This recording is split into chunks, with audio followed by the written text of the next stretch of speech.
It's your girl Ash, and I am back with another video. Today I'm going to be reacting to WW1 Christmas Truce, Letters from the Trenches, Extra History, Episode 2 by Extra Credit. I just recently reacted to Part 1. The link will be up at the top. Also as well, watching Episode 1, it's crazy because, you know, these countries are at war and they all came together during Christmas and showed humanity and they sympathized with each other. And you know, a lot of the soldiers really didn't know the reason why they were at war, and they shouldn't have been at war. War shouldn't have happened, you know, but we can't change the past. It did, but it was just great to learn that these soldiers came together and they put their differences to the side, and they were basically able to just relax, enjoy Christmas, enjoy the holidays. And you know, I know that they were missing like their families and stuff like that, so that was actually good to learn and good to see. Enough of me talking. If you guys haven't subscribed already, what are you waiting for? Hit that red button and give your girl a thumbs up. Let's get into this reaction. This was a letter to a German newspaper in December of 1914. Yesterday there was a fierce and terrible onslaught of Christmas packages into our trenches. No man was spared. In the confusion, one soldier suffered a salami impaled straight into his stomach. Wow. Another had raisins from an exploding pastry fly directly into his eyes. A third had the misfortune of having a bottle of cognac fly into his mouth.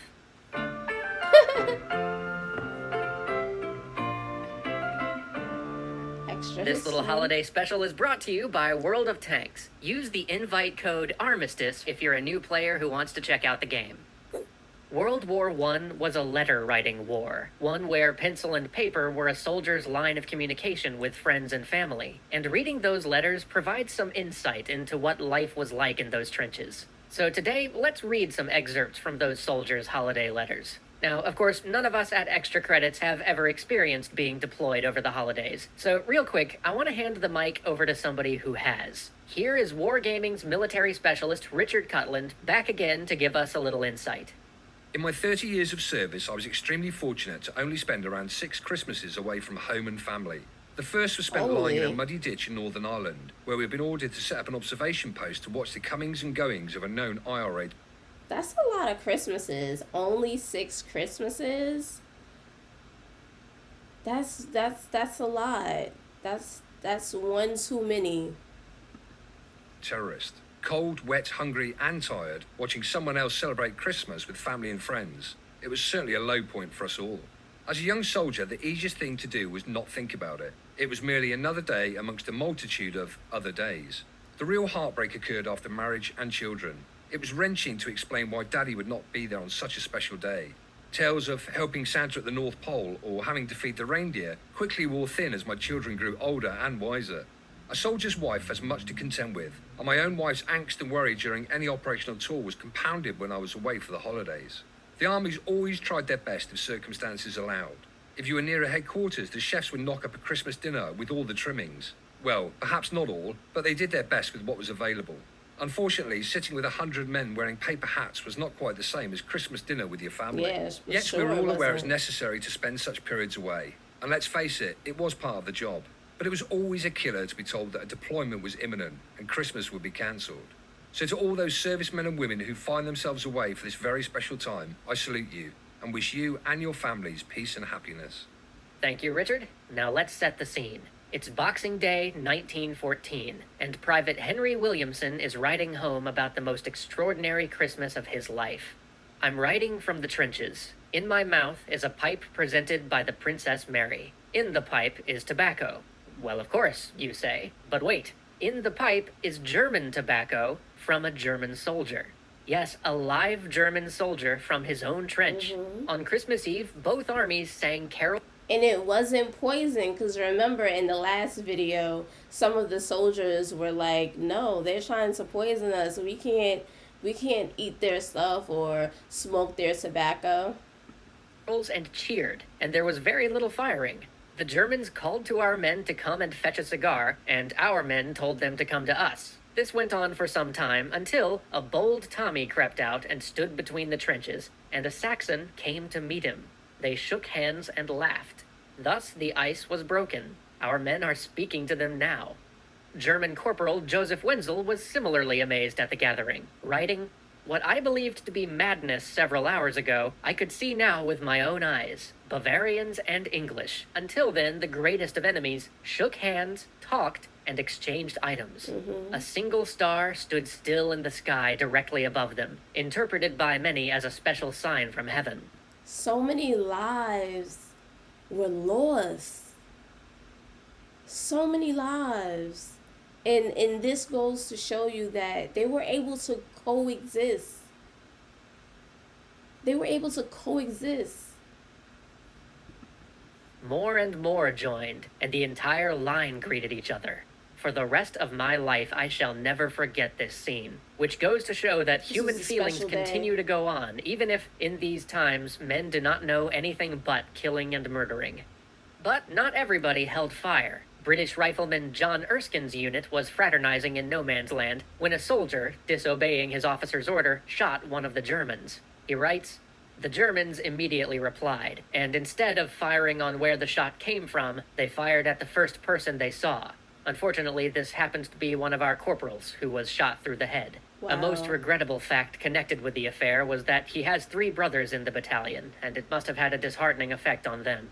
The Germans apologized, but it left a black mark on the day. Still, in many places, the peace held, until the generals ended it with artillery. The spirit of the Christmas truce would be rekindled the following year, albeit on a small scale. In December of 1915, French soldier Louis Barthès found himself in a spontaneous ceasefire when heavy rain forced both sides to abandon their trenches. He wrote, "Frenchmen and Germans looked at each other and saw that they were all men, no different from one another. They smiled, exchanged comments. Hands reached out and grabbed." Because they all are the same. You know, they might be from different countries, they're different races or whatever, but they all have the same blood. They all bleed the same blood, and all blood is the color of red. All the same. We shared tobacco, a canteen of coffee, or Pinard. One day, a huge devil of a German stood up on a mound and gave a speech, which only the Germans could understand word for word, but everyone knew what it meant because he smashed his rifle on a tree stump, breaking it in 2. Applause broke out on both sides. Meanwhile, our big shot leaders were in a furor. What in the Lord's name would happen if the soldiers refused to kill each other? German soldier Hermann Bauer, also present, was thinking much the same. He wrote, "The infantry does not shoot anymore, just the crazy artillery. The masters make war, they have a quarrel, and the workers, the little men, have to stand there fighting against each other. Is that not a great stupidity?" Once again, senior officers broke the truce with artillery and court-martial threats. The fighting began again, and Barthès would spend 3 more Christmases at war. The same was true for many others. In fact, Christmas of 1916 brought Canadian infantryman John McLean his first taste of combat. He wrote, "Dear Mother, I haven't written for over a week now, but I couldn't very well. We went into the trenches on Christmas Eve and were in for 6 days. It was not too bad at all, far better than I expected. All our fellows came out fine, except Jack Ivan." Was that cars? Let me find out they had cars back then. They had cars. They were playing cars? At all. Far better than I expected. All our fellows came out fine, except Jack Ivner, who got a machine gun bullet through the leg. The noise was awful, but a person will get used to that after a while. I spent Christmas Day in a dugout.